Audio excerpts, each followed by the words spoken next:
Makikita sa CCTV na nagmamasid-masid sa paligid ang lalaking ito sa may kalye ng Barangay 359 sa Santa Cruz, Maynila nang bigla niyang lapitan ng nakaparadang motorsiklo at dali-dali itong itinulak. Matakot pa siya, oh. Nakalaki yung manibela, hindi niya maano. Pero napatigil sa gilid ang lalaki at saka inangat ang plaka ng motor. Inangat pa niya yung plaka para hindi makilala. Sinipat niya rin muna ang kabilang kalsada bago binuhat ang motor at saka isinampa sa may bangketa. Hindi na nakuhanan ng CCTV pero tinakpan niya ito ng kumot para ikubli ang tinangay na motor. Ang isa sa mga modus operandi niya ay inililipat niya muna ito, pinapalamig niya yung sitwasyon at kung sakaling nakita niya nakalmado na at wala naghahanap doon sa motor, sa kanya ito ilalabas.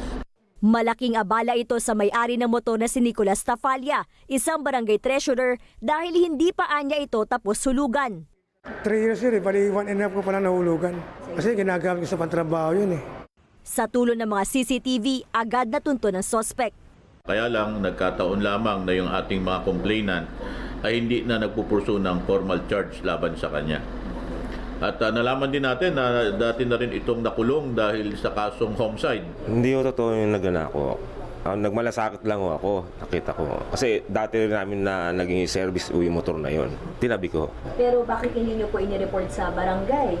Sa katagalan na, nakalimutan ko na. Sinampahan na reklamong paglabag sa New Anti-Carnapping Act of 2016 ng sospek. Karen de Guzman, ABS-CBN News. Tuloy-tuloy po ang ating pagpapatrol sa bayan mula Lunes hanggang Biyernes sa TV Patrol. Alas 6:30 ng gabi hanggang Sabado at Linggo sa TV Patrol Weekend. Sa bago nitong oras, alas 5:30 ng hapon.